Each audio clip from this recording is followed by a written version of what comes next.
Welcome to the next installment in the Options Greeks tutorial series. Today we are going to discuss Vega. Now Vega is the measure of the change in the option price based on the 1% change in the underlying implied volatility. What is implied volatility? It's the volatility we are expecting in the future, all right? Now, does it have to be correlated to the historical volatility? Not really. And you see an example of that in many FOMC meetings. You would see price chopping around for a long time. You would see the historical or the realized volatility is low. But we know FOMC can induce major chaos in the markets and the implied volatility will be high. All right. So there's no direct correlation because what happened in the past does not really predict what's happening in the future. And there's no direct way to calculate it either. We have to gauge implied volatility based on the options prices in the market. That's how it's done.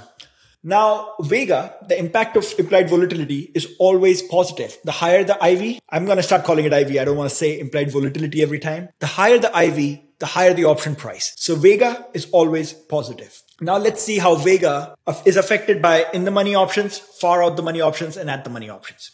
We know that IV will have the maximum impact for at the money options. Right? That's where it will lead to maximum change in price. If something is far out the money or far in the money, that option has already chosen its direction. It's already chosen its destiny. A high IV is not going to affect it as much as it would do it at the money. So Vega is highest for at the money options and it tends to drop down and heads to zero as we go far in the money and far out the money. How does it work with volatility? If the actual volatility is high in the markets, it's very hard to define what at the money options are. Because price can move widely, so your at the money definition is not as rigid, which is why the Vega curve that we saw in the last slide will be a bit flatter. It will be a bit wider. It will have to account for a lot more strike prices. As the volatility decreases, the realized one, Vega will have more of a curve with a sharp bulge in the middle, and so it will be less flat overall. That's about it. How does it work with days to expiration? If you guys remember, we had Gamma also with a similar curve, but as we got closer and closer to expiration, the Gamma at the money options had a bigger impact. It was higher. Vega is the exact opposite. The closer we get to expiration, the impact of implied volatility dies down because we don't expect much future volatility. There's not many days left for it, right?